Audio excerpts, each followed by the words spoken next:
everyone, and welcome to tonight's event. I'm Monica Deretich, and I work as an advisor to Sailthru and Liveclicker. I'm so excited you are all here and that we get to learn alongside each other a new dish this evening. I'm a customer experience and e-commerce leader, and I've spent over the last 10 years focusing on building and managing CRM programs for companies such as Textile Fashion Group, Hot Topic, and Torrid. I specialize in creating personalized experiences for web, email, social, SMS, in-app push notifications, and yes, even direct mail. My story with Sailthru begins on the client side. I was the Vice President of Marketing and CRM for JustFab, and I was a client for 5 years. I found Sailthru to be true partners and really understood what I was trying to achieve. And I'm proud of what I achieved. I was able to build a sophisticated email marketing program that ranked 2 out of 100 in Sailthru's Retail Personalization Index. So it makes sense why I decided to continue working with Sailthru, because I really believe in the product and their team. I've worked with a number of ESPs, and none really compared to what Sailthru was able to do in their personalization abilities, their marketer-friendly UI, and of course, their stellar customer success team. I'm really looking forward to Chef Freitag advising on us on this new dish night and cooking an amazing meal. But first, I want to spend a little bit of time and share how I advise Sailthru and Liveclicker. My goal is to help their clients find their way to success, especially during these challenging times. I've spent some time thinking about ways I would personally approach the current challenges and what I would have my team focus on. And I've shared that with Sailthru's client success team, who can then pass on to the clients. I've also worked on an ebook with 14 tactics to test between now and the end of Q3. One of my biggest recommendations from the book is to focus on your high intent shoppers, and specifically within your abandoned cart strategy. I hope many of you have an abandoned cart email or maybe a series, but I want you to try and test dynamically including a banner in your marketing batch and blast emails for users that have items in their cart. If you are currently a Sailthru customer, you should have the ability to do this, and not only that, but leverage interest level scoring that Sailthru has to identify which item, if there are multiple, to feature in that banner, which is pretty neat. If you layer on Liveclicker's real-time personalization capabilities, you're going to set yourself up for success come holiday because they're able to track real-time inventory and display the personalized pieces at time of open. That's going to be really key because customer behavior now is a little bit different, and she may not be opening emails the way she was prior to this current pandemic. This is just one example, so if you'd like to learn more, I invite you to download the ebook, as well as keep an eye out for an email and CRM focused holiday guide that I've worked on and will be releasing in the next few weeks. Yes, I said holiday, so start testing and planning now. I know that there's a lot of vendor content out there, and even though we are all at home and we may have the time, we don't have the energy to read all of it, which is why I'm really excited to be in this role to help develop and guide content that I myself would like to read as a retailer, and content I feel that my peers would also be seeking as well. So I'd love to connect with all of you. If you're currently a client or if you're interested in learning more about Sailthru and Liveclicker, please feel free to reach out. My email address is mderetich@sailthru.com. All right. Without further ado, I'm thrilled to introduce the culinary advisor of the evening. Amanda Freitag has been a chef in New York City for 25 years and is a judge on the Food Network's show Chopped. Amanda was also a guest judge on Tournament of Champions and has a new cooking series called Easy AF that can be watched on IGTV and YouTube. All right, let's get cooking. I'm so excited. Let's do this.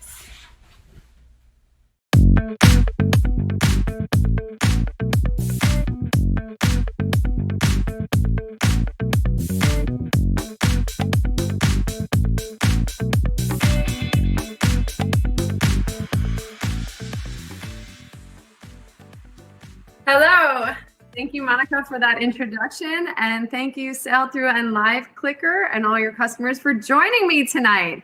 I'm Amanda Freitag, and I'm in New York City. And I'm hoping that you're cooking along with me. We're making one of my favorite recipes tonight, a roasted lemon chicken. And you're going to learn a lot of tips and tricks as you cook along with me. So I hope you're ready. Let's go over the recipe to make sure you have all of your ingredients. First of all, of course, we need one chicken. We're gonna do one chicken. If you're following along with my book recipe, there's 2 chickens in there, but we're gonna do 1, 2 carrots, 2 stalks of celery or 1 stalk of celery, 1 onion, 2 cloves of garlic, fresh thyme, which I've actually got some beautiful lemon thyme here. My neighbors were growing it on the roof, so I got to pluck a little bit. Kosher salt, black pepper, and we have butter that's softened. Make sure your butter right now is out and getting soft. If it's not, grab it. 4 tablespoons of butter. We have 2 cups of sodium-free chicken stock right here in the pot already. And we have 2 ounces of Parmigiano Reggiano rind. And we'll talk a little bit more about why this is so important and delicious. And of course, we got a couple of lemons, and we're going to do something with these lemons tonight that you've never done before. And I'm really excited. So you have all of your ingredients. Now, equipment, right? You have to have the right tools. So let's make sure you have everything you need. First of all, you can get 2 cutting boards, 1 for the chicken and 1 for the veg. The way we're going to do it tonight, we're going to start with the vegetable so we can stay with 1 cutting board. But I know at home you have a vegetable cutting board and a meat cutting board. So if you want to take care of it that way, definitely separate them. Chef's knife, and we want this one to be sharp. A roasting pan, it could be anything. I have this ceramic pan, which I use for a lot of different things. It could be stainless steel. It could be cast iron. Just enough room for all the veggies and the chicken. We have kitchen shears. This is for cutting that chicken. Sheet pan where your chicken is on. Small saucepan, which we already have our stock in. Tongs. I do have tongs somewhere here. Yes, here they are.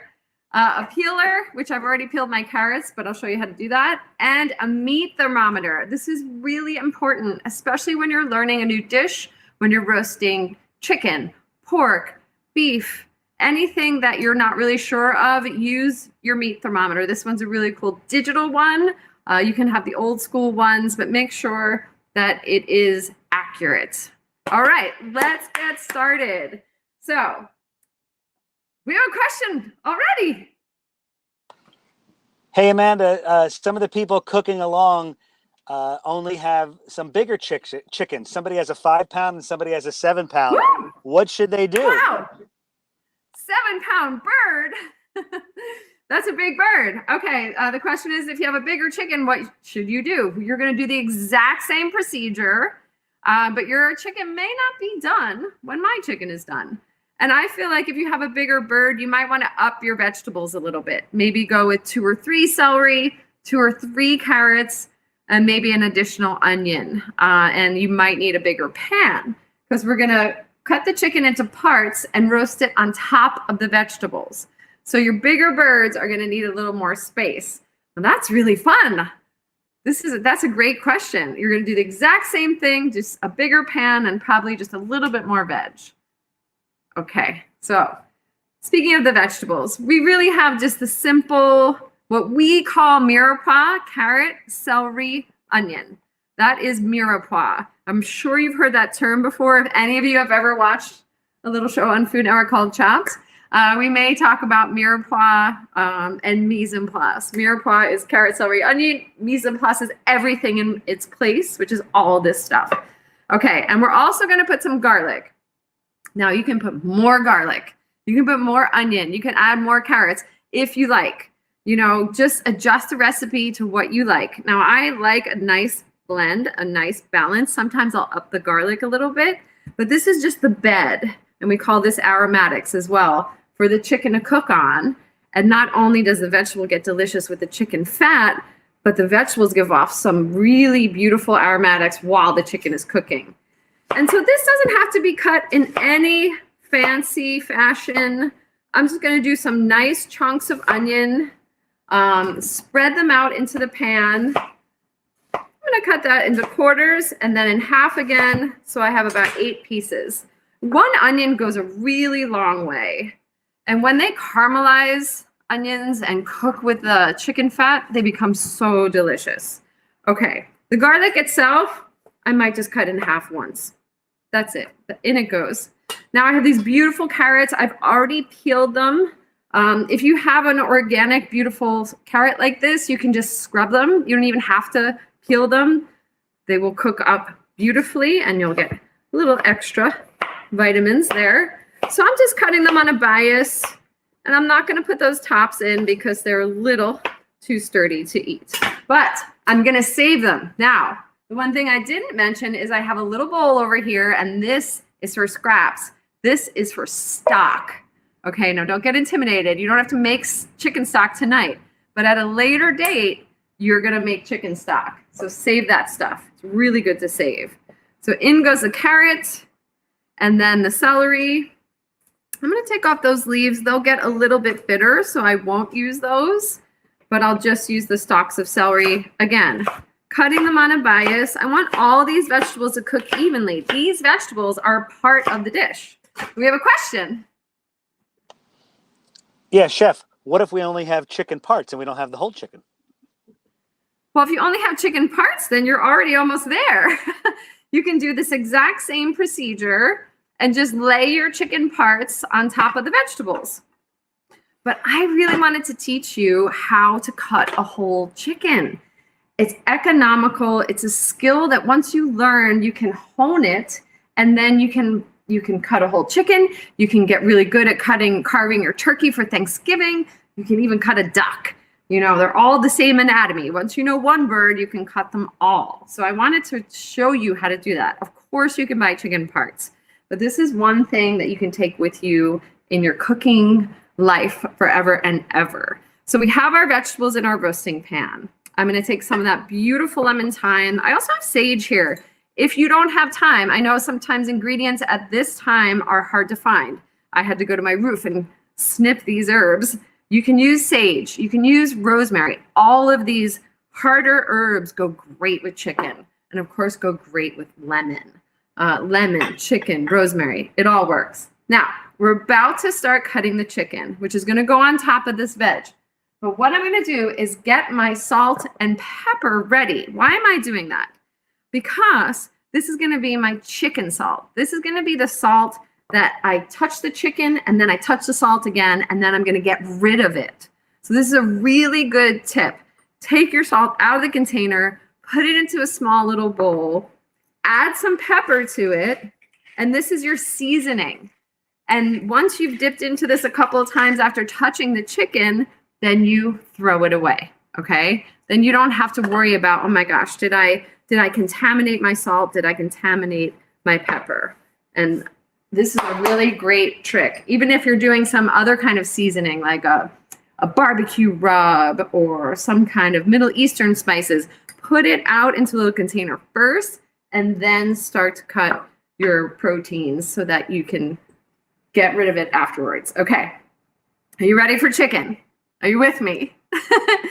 This is scary to some people. So even to me, when I was a young culinary student in CIA, Culinary Institute of America, my first practical had a whole chicken, and I froze. I looked at the bird and I was like, I don't know what to do.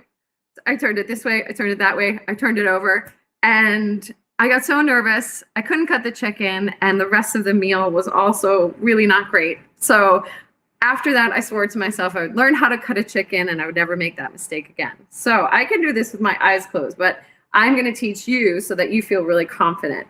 Now, the first things first, I'm going to take off the things that are in the way. So these wings are kind of in the way. I'm just going to cut them, and you'll see. And I like to play with my bird a little bit. This is the joint, right? Move it around, touch it, feel it. And if you can cut through the joint, that's where you want to cut, okay? Same thing on the other side. You want to cut through the joint. You don't want to feel your knife cutting through a bone. You shouldn't be struggling at all. You can cut right through that opening where the joint is. Save it in your stockpile. Okay, so now with the bird facing you, the thing is, every bird is the same and it's symmetrical. You have 2 legs, 2 breasts, 2 wings. So we're going to start with the legs. Again, I'm taking them off, sort of getting them out of the way. And already I can see here the seam of where the leg and the breast are attached by this one piece of skin. And I just want to start to cut that away so I can see what's going on. Now, butchering is a skill you hear a lot of chefs talk about, butchering whole animals. How do you butcher? You know, it's something that's, you learn it. And once you have it, you can really use it on anything. And we talk about, you know, eating the whole animal. It's because once that animal is sacrificed for you to eat it, you want to respect it and know how to do the whole thing. So if you can't find chicken parts and there's only chickens in the store, you're going to know how to break this down. So just follow along with me. We're going to do this one side, and you can watch this side because I'm going to do the other side. And I'm just exposing and cutting with my knife. Now I'm going to do the same thing I did with the wing, and I'm going to take that little joint and I'm going to pop it. You see now where it's separated. I want to make this easy for myself. Exactly cutting there. This is not difficult. I should never be cutting through the bone. Same thing here, thigh and a drumstick. You're going to look at where the joint is. I know it seems silly to work that chicken around. And you're going to cut through that. I'm just showing you this because we're doing this together today, but you can even leave the drumstick and the thigh on. We have a question. Yeah, Chef. When buying a chicken, should we be looking for anything to make sure we get the best one? You know, when buying a chicken, I always try to buy free-range chicken. I just feel like it's a better bird. It eats better. It tastes better. It tastes cleaner. So look for free range. Organic is a buzzword, but I would stick more to free range because the bird gets to run around, eat grass, eat whatever it wants. It has a healthier life. So I would say look for free range, and also just look for a very pink flesh, very clean looking skin, nothing too yellowy. And not a lot of liquid inside of the package. That may mean that it's been frozen and thawed and frozen again if you see a lot of liquid. Okay, so we're going to go ahead and do the other leg because we want to get this in because we're doing this in real time, you guys, together in real time. I don't have a magic of TV chicken already cooked. We're doing this together. So same thing. I'm cutting down until I can't cut anymore. When you find that your knife is struggling a little bit, then you take the leg and you'll see. And like I say, that it almost tells you, it shows you where the seams are. Okay, if anybody sews or puts things together by patterns, you always go by the seams. So it's the same thing here. It shows you where the seams are. And I'm just gonna cut the thigh from the drumstick. If you're not sure where that is, again, you can do your little joint finder exercise. I have fun when I do this. I know it seems intimidating, but look, if you can't find the joint, you have to look for it. Maybe you have to pop it open. But you never want to be cutting through bone with your knife. Remember that. Okay, so I'm going to put the thigh and the drumstick in. Now, what are we going to do with this breast? We have a question. Chef, do you recommend rinsing the chicken before we cook with it? I love this question. Should I rinse my chicken? Okay. Here's the deal. You do not have to rinse your chicken. You can take some paper towel after it comes out of the package and just pat it down so it's a little bit dry of all the liquid that was in the package. If you rinse your chicken in the sink, there's more chance that these raw chicken juices may splash to other places and cross-contaminate. I know so many people are worried about cross-contamination with chicken, and if you're rinsing it in your sink, the chicken juices are gonna go to places where you don't even know where they've gone. So I would say take it out of the package, put it onto some paper towels, pat it dry, and that's it. You do not need to rinse your chicken, especially because then it's getting a little bit waterlogged, and you don't want to do that. We want our skin to be crispy. We want our flesh to be juicy, and water is not our friend when it comes to that. Okay, so here we are. Breasts, wing bones. We're going to turn this thing over, and what do we have here? A backbone. I want to cook the breasts on the bone, so I'm just going to get rid of this backbone. I'm going to use scissors, kitchen shears. If you do not have these, you can absolutely use a knife. So I'm going to go down this side, and what I'm cutting is actually the rib cage, and it's not that difficult to cut. These are very small bones, and if, like I said, again, if you're struggling, it means you're cutting through a bone. So we're just going to cut through. Aha, what have I found? The wishbone. Okay, so now I can see what I'm doing. I've opened this up and I can see both sides here, and now you can see that little rib cage that I cut with the scissors. Now you can use a knife. Like I said, if you don't have scissors, the knife works in the same way. It just cuts right through. Obviously, you need a sharp knife, and you're just going to cut it away.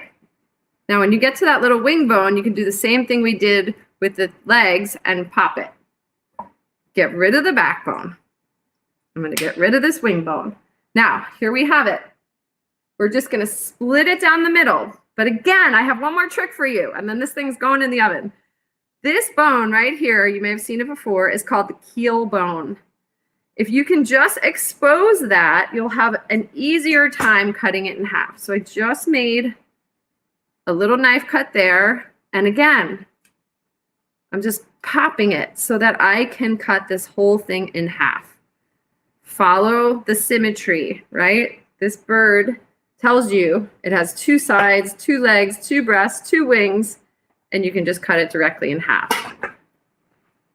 Okay, because we got to get it in the oven. So your oven should be preheated to 450 degrees. Now, I know that seems hot, but we want to get that sear. And I know searing is usually done in a pan, but when you start in a hot oven, that is also a form of searing. We're searing in the juices, we're searing the skin.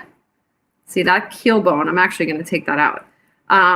And that's what you do when you start on high heat. Now, the best way to compare it is Thanksgiving, right? So Thanksgiving dinner, you start your bird hot and then you turn it down. That works for chicken as well. Anybody who has that 7-pound chicken out there, same thing. You're going to start high heat and then you're going to turn it down. You're just going to go a bit longer than I do. We have a question. Yeah, Chef, what's your favorite animal to butcher? Woo! I love this question. What's my favorite animal to butcher? I mean, I know that sounds kind of, you know, morbid. I love the art of butchering. I personally like to do a pig or a suckling pig because there's so many good parts to a pig. You can get the ribs, you can get the hind shanks, you can make an entire porchetta out of one pig, or you can just roast it whole. So I like doing a pig, and if you know how to cut a pig, you know how to cut a lamb, you know how to cut any kind of animal like that. So what I'm doing, all my chicken is in the pan. It's all on vegetables like we cut before. I'm going to get rid of all this chickeny stuff. That chicken cutting board. I'm going to rinse my chickeny hands. And I'm going to bring this forward so you can see it. Now, I still have a little chicken on my hands, so that's why I have my chicken, salt, and pepper. So I'm going to season everything. Season the top, season the skin, and then turn it over. Now, I know it seems like a lot of salt. I get this comment all the time. But when this cooks, it's going to season the meat, it's going to season the skin, and it's going to season the vegetables. And we season as we go as chefs because we don't want to have to put salt at the end. This creates flavor. Salt is a flavor enhancer. I don't want to taste salt. I just want salt to bring out the flavor of what I'm cooking. And then the piece de resistance. Now, you can do this if you're roasting a whole chicken. but I'm just going to do this on the breast. What are we doing with that softened butter? We're going to put it underneath the skin between the flesh of the breast and the skin. Now, to me, this is self-basting, okay? You don't have to go into the oven and baste. Once that butter is under there, it's just gonna melt and it's gonna baste the breast. Now, I'm not doing it on the dark meat because that has a lot of its own natural fat, and then the meat is much juicier on the dark meat. The white meat on the breast is a little bit drier, so it can take this amount of butter. So just get your fingers in there, lift up that skin. Don't totally rip the skin off. We want it to stay contained, and just get that butter under there. It's so much fun. Hey, if you want to do it with the thighs, go ahead. But I really want to get this in the oven so that we can get it cooking. So we're going to start with it 450 degrees for about 15 minutes, okay? And then we're going to turn it down, and then we're going to cook it for another 20. So in we go, and then we're going to answer that question. All right. Question. Yeah, Chef. What's one of your favorite memories from competing on Iron Chef? Ooh, one of my favorite memories from competing on Iron Chef. For the very first time I competed on Iron Chef, I went up against Bobby Flay in 2008. And it was such an incredible day. I was so nervous. And I had a couple of things happen, but the best one was that my sous chef, you get 2 Iron Chef sous chefs, got very sick the night before and couldn't do it. He couldn't be there. I just thought, well, I can't do this. I'm going to have to pull the plug. And the Food Network said, no, you have to do it. So we got a backup. He hadn't practiced anything with us, and he was allergic to the secret ingredient. The secret ingredient was Alaskan king crab. So myself and my other sous chef had to take the brunt of the work and get it done. But I almost won. I lost by 1 point, and it was a great experience. So our chicken's in the oven. Your chicken should be in the oven, especially if you had parts. You should be there fast. We have a question. Yeah, Chef. How did you become a judge on Chopped? Well, that's a great question. Well, honestly, obviously years of experience. I was a chef in the industry, but I met the woman who created the show when she came into dinner at the restaurant where I was the chef.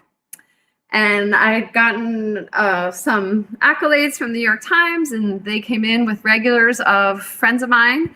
And she said, I'm working on this show. Would you want to check it out? And I got to watch the pilot episode, and I was one of the first judges. So it kind of was one of those life happenstance. Yes, of course, I had to be a chef in New York City for a really long time, but it just came to me from friends of mine, and it just so happened that it was a quiet Sunday night, and I got the opportunity, and I took it. The one thing I forgot to talk about, the one piece of mise en place, the one equipment, the very most important thing when you're cooking is a glass of wine.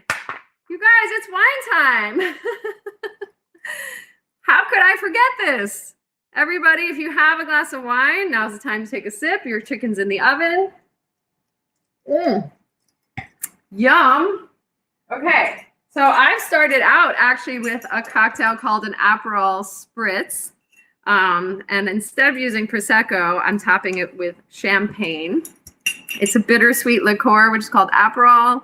There's some orange and ice and champagne.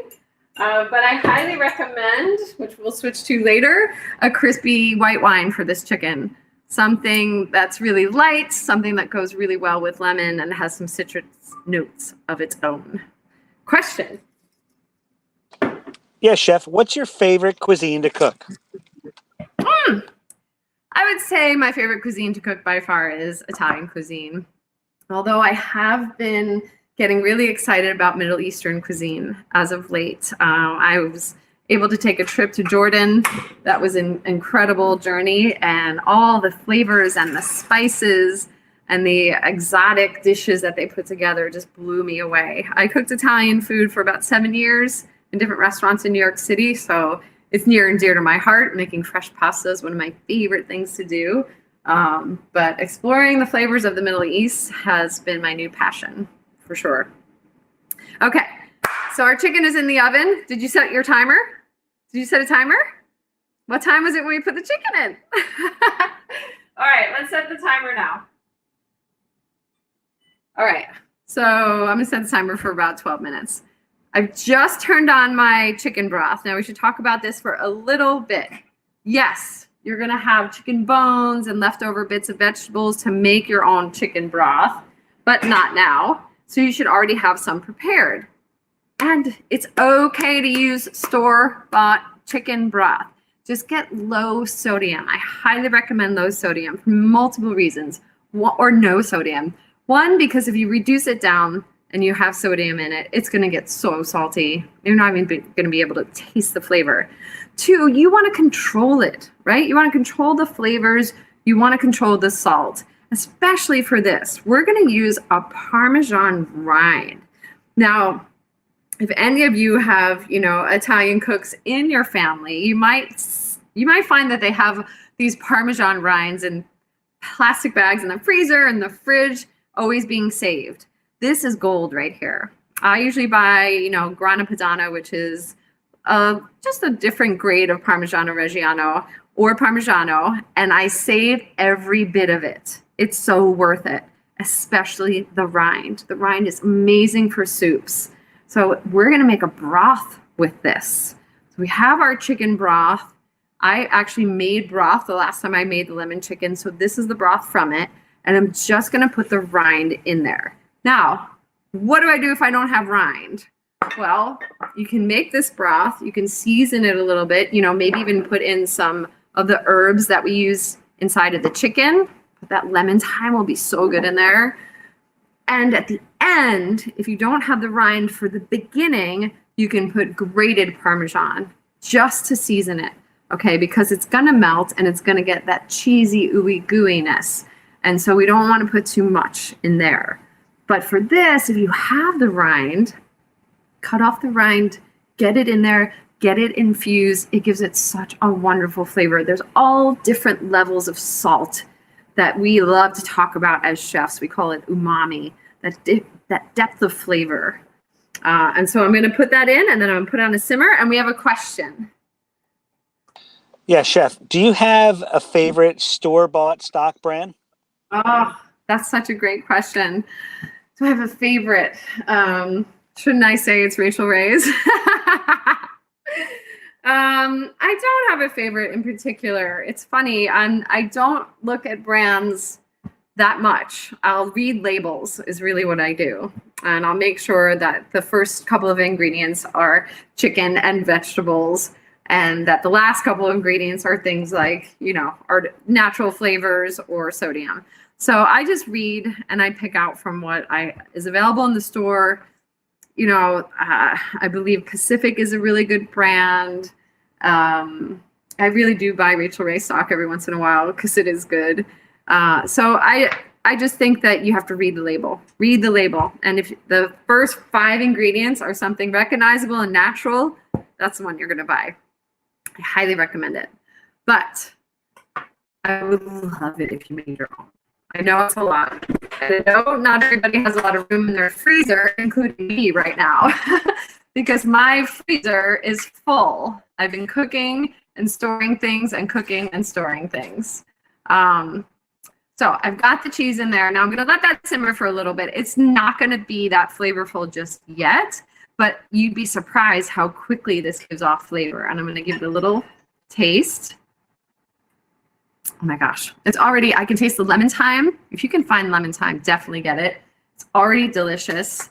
And I'm going to put that on a simmer because we're going to get our lemons ready. This is exciting. I'm going to put that on the back burner. Let that simmer really slowly. Don't let that go too fast, because what will happen is that rind will stick to the bottom of the pan and it will start to scorch. So we're going to put that in the back and we're going to trade it out for our lemon pan. Now, of course, we could just put a bunch of fresh lemons, some lemon juice. We could even roast these lemons with the chicken. But this technique is so fantastic. You're going to steal it. You're going to use it. You're going to love it. You can do with anything. These are going to be charred lemons. And I just have a simple stainless steel pan here. I've got a touch of olive oil in it, just a touch. And I'm going to start at a medium-ish heat. Okay, why would I char a lemon? What does that do to the lemon? Am I going to eat it? Am I going to juice it? So we're going to juice these lemons over the chicken once the chicken is complete. But the reason is it changes the flavor. It's amazing what happens. So I'm just going to cut these in half. We're just going to go right in half in the center. We just want to see the middle like that. They're going to go into the pan like this as soon as my pan is hot enough. If you happen to see a seed right away, you can knock that out of there, but it's not necessary. There's going to be seeds. It's okay. Okay, we're going to do 2. Now, for those of you who have the bigger chickens, the 5-pound, the 7-pound chickens, I would like you to do a couple more lemons. I mean, for me, I usually do half a lemon per guest, but I will grab even more than that because I love the lemon flavor with chicken so much. So what happens? Now, as sour as lemons are, there's sugar in here. We have a question. Yeah, Chef, who are some of your cooking heroes? My cooking heroes. Well, I am a big Julia Child fan, I have to say. And I kind of got interested in cooking through working in a restaurant, but also watching European chefs cook. There used to be a show called The Great Chefs of Europe, and I would watch it over and over and over again.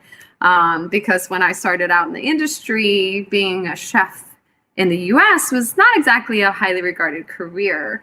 So in Europe it was. And so there was a lot of European chefs that I admired, like Paul Bocuse. But the American chefs that I watched growing up were Julia Child and Yankin Cook and Chef Tell and The Galloping Gourmet. I mean, these were things that my parents were watching, and they were shocked that I was even interested. So I had some heroes, but they came through the television. And then along the way, I've had a lot of mentors.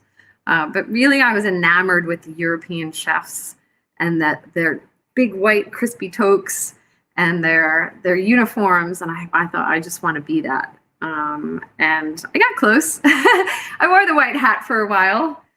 So we're cooking lemons. I know that sounds crazy, but we're cooking lemons. And if you're cooking along with me, you have another pan that's getting hot. Now, sometimes I can just tell by the amount of time. There's some heat coming off of here. Once these lemons go in the pan, we're not going to touch them. We're not going to move them. We want them to get a sear. We want them to caramelize. Like I was saying, the natural sugars inside of the lemon will caramelize.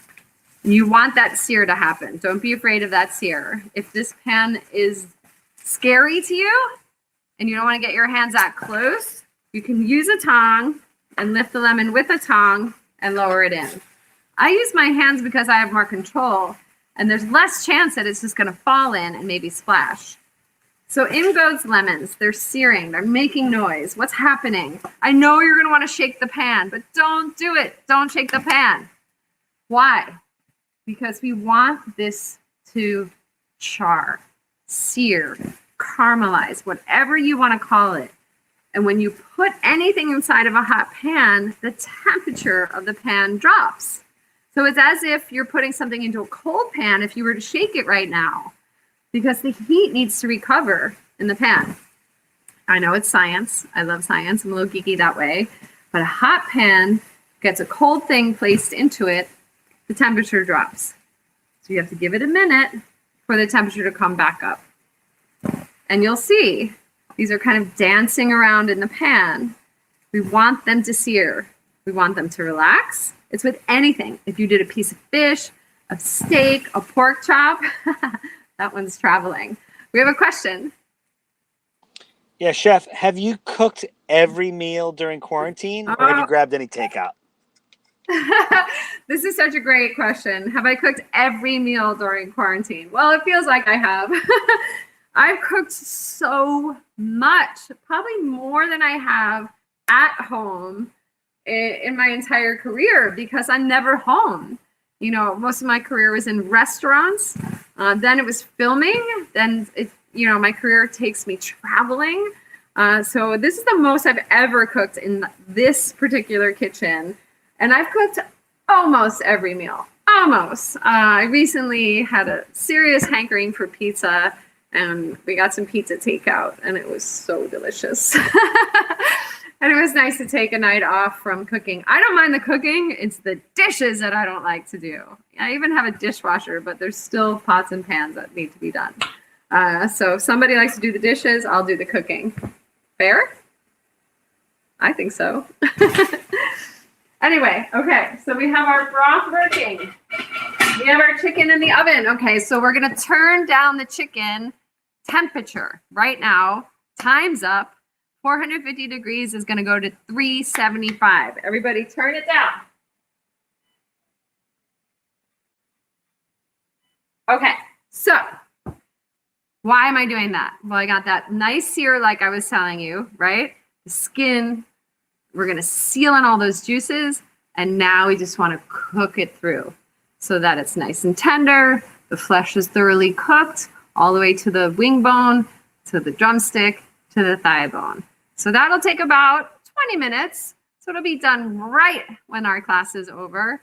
And then if you want, obviously, if you want a little more golden brown on your skin, you can turn it up right at the end, give it a quick little broil. Now, of course, there's a resting time, and we can talk about resting, but we have a question. Chef, have you ever thought about opening your own restaurant? What? Have I ever thought about opening my own restaurant? Well, I've opened my own restaurant, and I've opened restaurants for many, many, many, many, many, many other chefs. So yes, I've done it. I thought about it. I've dreamt of it. And I'm currently not in a restaurant, which of course anybody who had one isn't either. But prior to that, I wasn't either. New York City is my home and my favorite place to be. And it's a tough, tough, tough industry to have a restaurant in, a tough town to have a restaurant in. So currently I'm going to stay away from that in this town, but maybe I'll come to your town and open a restaurant. That would be fun. Anyway, okay, so we have our chicken cooking. We have our lemons searing. Should we look at them? Are you dying to see what's happening here? I am. Are they ready? Are they charred? Are they seared? They're so beautiful. Can you see that? Can you see it over here? Which camera do you want to see it on? Yeah. Okay. No, I'm so bad at this. I'm even going to take that a little further. Oh, look at that. That one's ready. That one I'm going to take out because that one's ready. I want them to be seared like this, but I still want there to be juice here, right? I don't want to lose all the juice inside of this pan. This is what I want to squeeze over the chicken. And again, this will be still sour, but it'll also be sweet. I'll have this really delicious roasted flavor. I'm going to take those two out. Oh my God.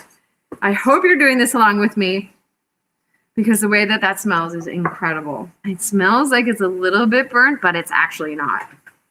Okay, we're going to keep going because that one needs a little bit more. I think that needs a little bit more. You can move that to a different part of the pan, and we've already decided that that one needs a little bit more. Okay.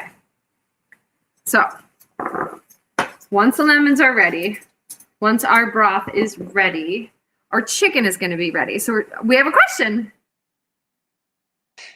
Chef, if you could eat one meal the rest of your life, what would it be?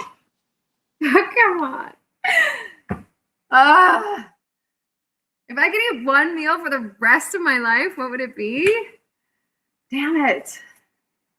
I call that my desert island food. Like if you're stuck on a desert island, what would you eat over and over and over again? Oh my goodness. Okay. I can't decide on one meal. It's probably, can I have two? Can I have two options? It's either a bowl of fresh pasta with butter and Parmesan cheese, or a big juicy cheeseburger. It really runs the gamut, but those two things are some of my favorite comfort foods. So if I could have options, I'd really appreciate that. Or, you know, a roasted chicken. I mean, how can you live without roasted chicken? This is one of my favorite things. And I usually roast the chicken whole. When I'm really in a rush, I'll just take that whole chicken, season it with salt and pepper, get some of the butter under the skin, and put it in the oven. Same. It really is a treat, and it's so simple. So simple and delicious. And so we're talking about resting. Okay. You hear us talk about this term all the time. Why would we rest the meat? And mostly you're going to hear us talking about this on Thanksgiving, right? We talk about the bird, the turkey. It needs to rest. Well, think about it. That turkey cooked for hours and hours. And so if you cut into that right away, all those juices are just going to run out. And I'm sure you've seen it on your cutting board or on your platter on Thanksgiving Day. So if all the juices are all over the cutting board, that means that they're not in the meat. So resting the meat gives the juices a chance to go back in before you cut it, before you serve it. So as long as you've cooked the turkey, let's say that cooked for hours, you need to give it almost a whole nother hour to rest. Now for our chicken, it won't need that much time to rest. But if you did a larger bird, like the 5-pound or the 7-pound birds that you guys have, it needs more time to rest. And obviously, you know, you want to get that dinner on the table, but you can time it, right? Time it so your chicken comes out of the oven. Maybe you make the lemons and the sauce afterwards. And by the time that's all ready, your chicken is ready. And it's all about timing. Cooking is all about timing. That's most questions I always get, especially around the holidays. How do I time it? How do I get it all done at the same time? So it's about timing. So if you know you have something that has to rest, save a few tasks for while it's resting. We have a question. Is it wine time? Did you have an inspiration behind your cookbook?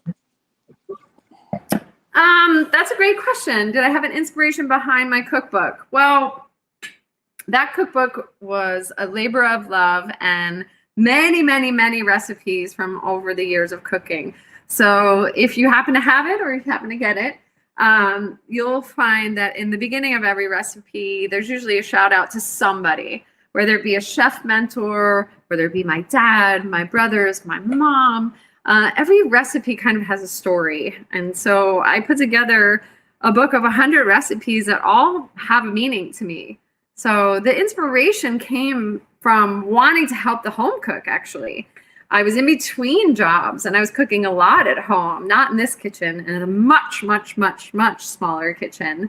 And I really found a new respect for the home cook. Not only do you have to cook every night, but you have to shop, you have to schlep it home, you have to prep it, you cook it, you serve it to your discerning family members who have now become judges, like us on Chopped, and then you have to clean it all up. And so in a restaurant, it's a very different scenario. So that was the inspiration for the book. We have a question? Chef, what would you say has been the most pivotal moment in your career? Wow. You guys are full of really good questions tonight. What would be the most pivotal moment in my career? Wow. Well, I took a very long path in my career. I wanted to make sure that I honed my skills on every level. So I was a line cook for 10 years. I was a sous chef for many years after that. And I wanted to make sure that I knew everything before I took on the role of becoming an executive chef. And that was really important to me. I didn't want to jump into that role without having known as much as I could know. And when I first became an executive chef, I was a working chef, which meant that I was working on the line. I was doing everything. I cooked all the desserts. I made all the pasta. I cooked every night. So it was not a executive role, really. I was a working chef. So the pivotal moment in my career, of course, was when I went from sous chef to chef. But really, when I was reviewed by the New York Times, and it was solely me and just my food and just my menu at the Harrison in Tribeca, I felt like that was a really pivotal moment for me to prove myself as a chef, and to show everybody that, you know, all of my experience really, really, really paid off. So that was a moment that I'll always remember. And if any of you have ever been there, I hope you remember it too. We have a question. Chef, what's your absolute must-have for a budding home chef? Oh, like a tool or a spice or? Your pick. Okay. So the question is, what's your absolute must-have for a home chef? Honestly, I think you need one really good pan like this. I use this pan constantly. Like a 10-inch skillet can basically do just about everything you need, or a Dutch oven. And then a really good knife that you're comfortable with. Don't go crazy. Don't get an oversized knife. Get something that feels good in your hand that you can cut with, because there's going to be a lot of prep when you're cooking at home. So that has to be your favorite knife. A really good knife, one really good skillet that can go in and out of the oven. So always have an oven ready handle. That's very important. Make sure handles on your pans are not plastic or covered in plastic, because as a chef, you're going to want to take that from the burner directly into the oven. There's so many great tools. I try to keep it minimal. Obviously, I have a full knife kit, but that's not even in my kitchen. I just keep my kitchen knives here and my professional knives over there in a bag. And I'm a sucker for kitchen tools, so I get it, but I would say keep them to a minimum, because most of them are not necessary. One good knife, one good pan, you can't go wrong. Do you want to check the chicken? Is it time? Are you ready? Well, you're asking me, chef, how do I know if my chicken's ready? All right, again, really good meat thermometer. This one's digital, and I really, really like it because the accuracy is key. If you have an old school one that just has a little dial on it, you'll every once in a while have to calibrate it, which just means you have boiling water and you measure it and you make sure it says 212, and then you plunge it into ice water and then make sure it says 0. If it doesn't, there's a little tiny wheel on the back where you can calibrate. So the digital thermometers are pretty accurate and really fun to use. I really, really like these.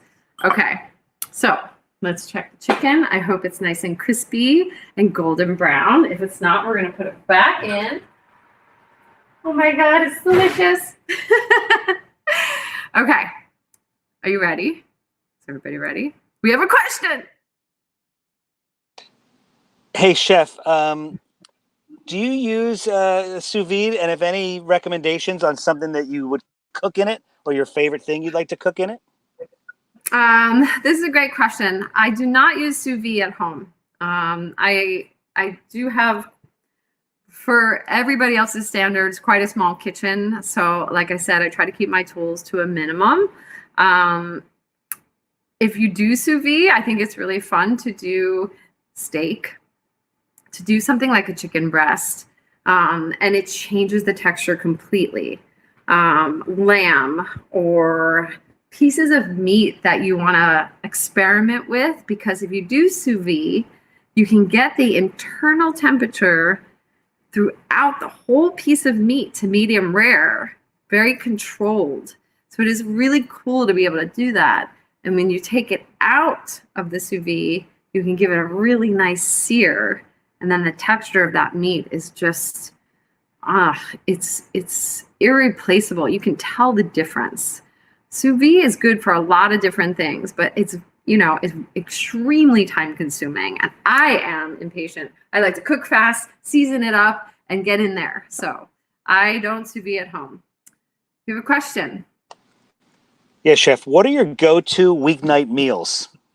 Ooh, okay. So that's a great question. My go-to weeknight meals. Chicken is absolutely one of them. I can cook chicken probably 365 days of the week, and I actually have a cookbook that is 365 ways to cook chicken. But I also really like to I like to cook pasta, like I was saying, different pastas with tons of vegetables. I love comfort foods, so I'll make a meatloaf or meatballs one time during the week. And then I always have a meatless night. I'm a huge vegetable lover. I kind of call myself a closet vegetarian because I eat meat, but when I'm home and not on the road, I'll usually cook something really, really clean. I'll roast a whole head of cauliflower, or I'll make a pasta dish with tons of vegetables inside of it. So I am a vegetable lover that way, or I'll make a stew. In the book, I have a really great recipe for a kale chickpea tomato stew. You can eat it as is, or you can put a piece of fish or chicken on top. We have a question. Who has been your favorite person or celebrity that you've cooked for? Ooh. Who's been my favorite person or celebrity that I've cooked for? Well, I've actually cooked for a lot of celebrities. It's a little bit nerve-wracking, but eventually you come to find they're people just like us. I get most nervous cooking for chefs, honestly. Chefs who I've worked for in the past, or chefs that come in from other restaurants. So I had a moment when a chef mentor friend of mine that I used to work for, John George von Gerichten, which you may have heard of him. He has many restaurants here in New York and all over the world, came to dinner one night. And I just freaked out.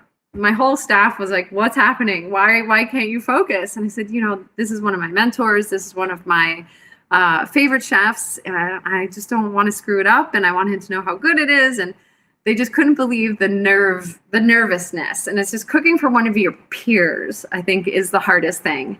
Yeah, I can cook for Robert De Niro or Keanu Reeves or Meryl Streep, but really cooking for one of my chef mentors has been one of the hardest things I've ever done. So he loved it, in case you were wondering. And we're still friends. So yes, that's the most nerve-wracking thing for me. We have a question. Chef, do you have any tips for somebody that has a dull knife? That's a great question. Tips for somebody with a dull knife. First of all, sharpen it. A dull knife is actually more dangerous than a sharp knife. I know that sounds counterintuitive, but when you're working with a dull knife and you try harder, you push harder to get that cut, chances are you might slip and cut yourself. So there's many different ways to sharpen a knife. You can use a stone. It's a rectangular stone that sometimes has a coarse and a fine side that sits in water. Or there's also an oil stone. You have to teach yourself how to sharpen a knife. You can also use a steel, which is a tool that looks like this. Okay? A steel is meant to just bring an edge back on a knife that's been sharp, but maybe you cut a bunch of things that day and you just run the edge of the knife over the steel and you can feel those little spurs on the knife that maybe need sharpening, and it brings back the edge a little bit. But I recommend, if you're not comfortable with sharpening knives, drop them off with somebody. Let them do it and then take them back. But keep your knife sharp. It's really important. We have a question. Chef, I know that chicken's about to come out, but an important question. Shake Shack or Five Guys burger? Oh my God! I hope that's not Danny Meyer. Is that Danny Meyer asking that question? Danny Meyer, the owner of Shake Shack. Woo! Okay. I'm going to split the difference here. I like a Shake Shack burger, but I really like Five Guys fries. Not a fan of the Shake Shack fries. Okay. So Five Guys fries with the Shake Shack burger would be the perfect meal. That's a good What about question. In-N-Out burger? I wonder who asked it. Oh, I love In-N-Out. That's right. You guys are West Coast, most of you. I love In-N-Out. Animal style. I love it. I miss it. Can't wait to get back out there and have one. Now I'm nostalgic for LA. All right. We're going to get our broth into the front here. And our chicken is coming out. Oh, look how beautiful that is. I don't know if you can hear the sizzle. I'm just gonna stick this underneath. But it is just gorgeous. Wanna see? Yes. Now you can go a little bit further on the broil if you want the skin to be a little bit darker. But this is already pretty crispy, if you can hear that. So that's what yours should look like. You want it to be crispy skinned, juicy flesh. We're gonna forego the resting period because we're almost out of time. But the vegetables at the bottom of this are your vegetables for your dinner. They're so delicious. Like I said, they're basting in chicken fat and butter and salt and pepper. Of course you want to eat them. Do not throw those away. We have a question. Chef, what temperature are you looking for in that chicken right now? Aha! Aha! That's a great question. What temperature am I looking for? 160 degrees. Okay? And you're going to make sure you put it right by the bone of the chicken. Now, I don't know if you can see my thermometer. We're at 167, so I let this go just a little bit. But you'll find that, you know, the leg temperature and the breast temperature and the thigh temperature are all going to be a little bit different. So 160 degrees, and as it rests, the temperature will even rise a little bit. So this is ready to go. I'm going to take it out.